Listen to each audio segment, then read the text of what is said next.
एक गांव की आलसी बहू की कहानी।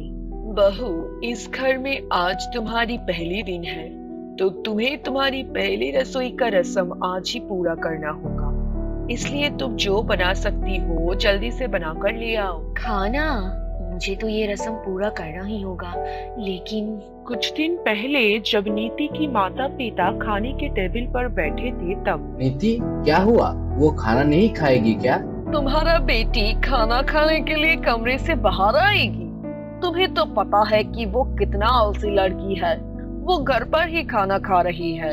इस लड़की का जिंदगी में क्या होगा सिर्फ भगवान ही जानता है। अगर हम नहीं रहेंगे तो उसका क्या होगा? सुनो जी, एक काम करते हैं, चलो इस लड़की को शादी करवा देती हूँ। शायद तब वो ठीक हो जाएगी।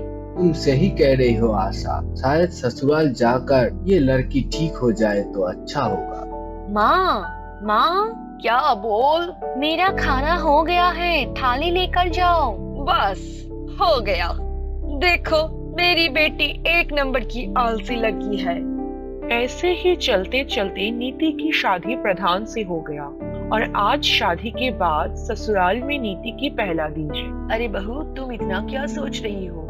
हाँ सासू माँ, मैं अभी जा रही हूँ। नीति रसोई में जाकर अरे मुझे काम करने में एकदम अच्छा नहीं लगता है, और सासू माँ मुझे रस्म पूरी करने के लिए कह दिया है।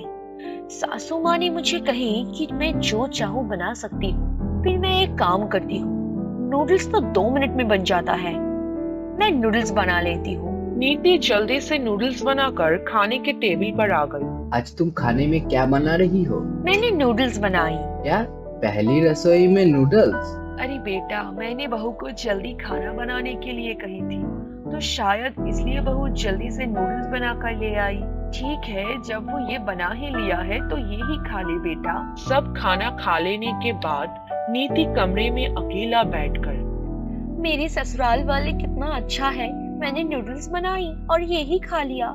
जो हुआ अच्छे के लिए हुआ। जब रात में सासू माँ मुझे खाना बनाने के लिए कहेगी तो मैं फिर से नूडल्स बना दूंगी। रात में नीति फिर से सबको नूडल्स देने के बाद अरे बहू, दोपहर में तो सब लोग नूडल्स खाया है, अब तुम रात में फिर से नूडल्स बनाई। अरे ये रेसिपी सबसे जल्दी हो जाता है, इसलिए ये बना लिया। मैं तो मेरे घर पर कोई काम नहीं करती थी, मुझे काम करना बिल्कुल पसंद नहीं है, तो अब ये नूडल्स ही खा लो।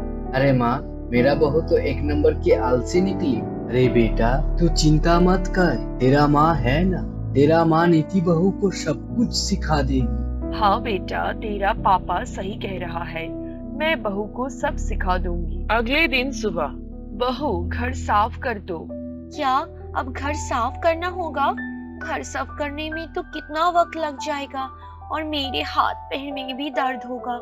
सासू माँ, आप एक काम कीजिए, एक वैक्यूम क्लीनर खरीद कर दीजिए, मैं 2 मिनट में पूरा घर साफ कर दूंगी।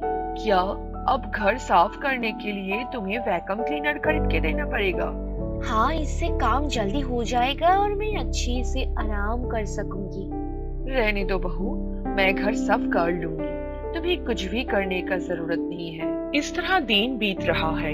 नीति पूरा दिन सिर्फ बैठकर खाती और सोती रहती है और सीता देवी इस उम्र में घर का सारा काम अकेला ही करती रहती है। ऐसे ही एक दिन नीति, चलो आज बाहर से घूम कर आता हूँ। बहुत दिन हो गया है हम दोनों कहीं घूम नहीं गया।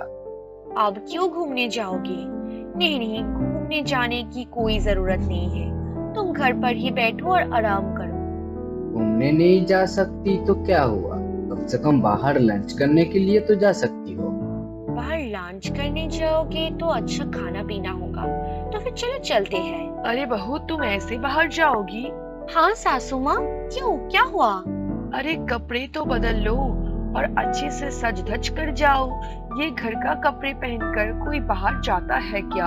हाँ तो क्या हुआ, अब कपड़े बदलने में 3 से 5 मिनट टाइम लग जाएगा और सजने में तो बहुत मेहनत करना पड़ती है।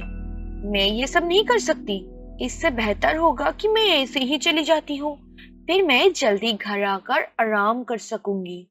अरे आजकल की लड़कियां कितने अच्छे से सजती है, कितने फैशनेबल कपड़े पहनती है, और तुम एक ऐसी लड़की हो जिसको अपने सजने संवरने में भी अच्छा नहीं लगता है।